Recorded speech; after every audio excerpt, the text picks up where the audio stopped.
Hello, this is Morgan Bowman for Parables for Living, and this week we learn the story of Jesus calming the sea. Now normally, every week, we bring you a new video on Wednesday, but this week, when I was supposed to be recording my video, I was in the midst of my own storm. I was pregnant for the first time and experiencing a miscarriage for the first time.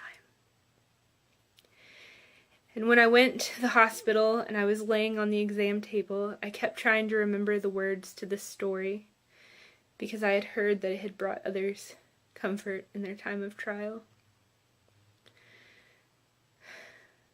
But the words wouldn't come. All I remember was the storm. And then I remembered the waves were crashing into the boat. The waves were crashing into the boat, crashing into the boat. And I gave up trying to remember the rest. And even though I didn't say the words out loud, my very soul must have been crying out, "Lord, save us, for we are perishing."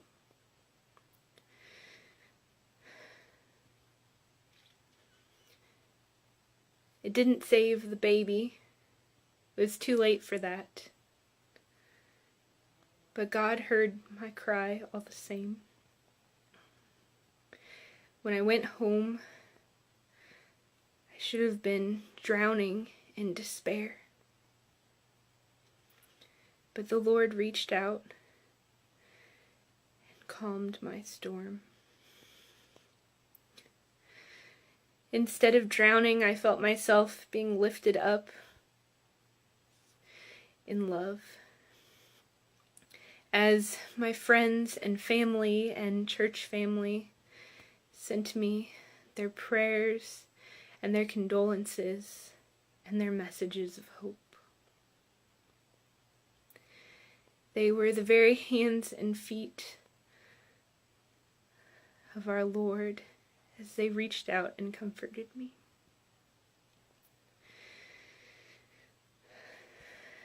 And so I wanted to offer you this message as you are in the midst of a time of grief or loss or pain. That you are not alone. And even if you feel afraid, God is with you in your storm. He is with you through whatever you're going through. And as I sat on my couch that night, reading all the messages from the people who loved me, I remembered another story that we had told before. Blessed are those who mourn, for they shall be comforted. Blessed are you who mourn, for you will be comforted. Amen.